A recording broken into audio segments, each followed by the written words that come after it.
Hi guys, I'm once again going to explain my thought process during this game that I played on chess.com. So you can see I'm about a 1200 rated elo on blitz. So let's jump into the game and see what happens. So I'm playing with the black pieces, my opponent's playing white, and they play the move e4.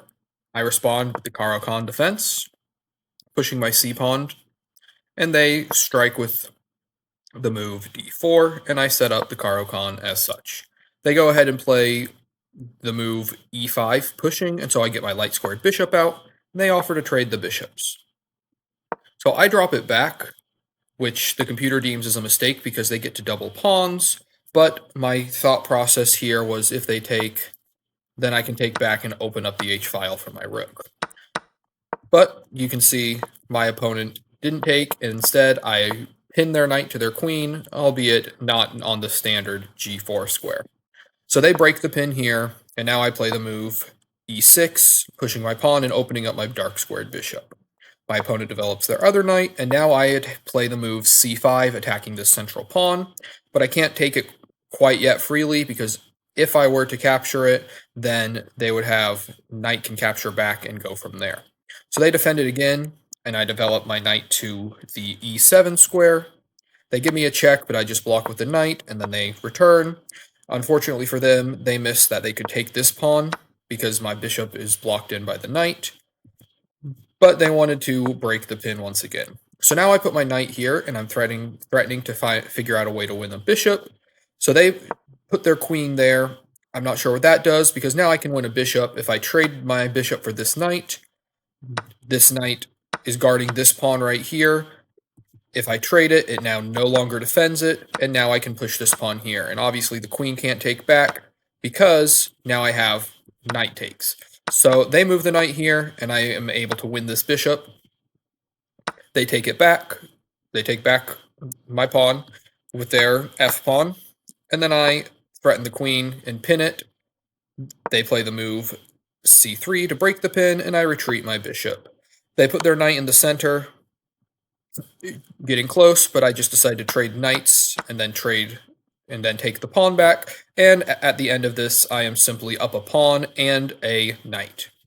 So they castle and I castle, both on the king side. So we're able to have a pretty standard game. I pull my bishop back, and they're starting a pawn storm on my queen side. So I try to stop that. They push and kick my knight away. So I attack the bishop. They retreat their bishop. I put my rook on the same file as my queen. They're staring at their queen here. He doubles his queen and his rook, and then I pull my bishop back. Now, if I would have played the move bishop here, he could push the pawn, and then I could just simply capture it.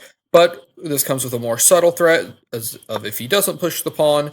Right now, this h2 pawn would be very weak as both my queen and bishop are eyeing it. And once I move the knight somewhere, let's say after some move he does this, and then if he doesn't push the pawn, let's say he plays some bishop move like, how about any move here, I could put my knight here, both attack the queen and threaten this pawn here, and if he tried to move the queen, let's say here, just out of the way, then I would have this move here and be able to force checkmate. So that's not what happened in the game.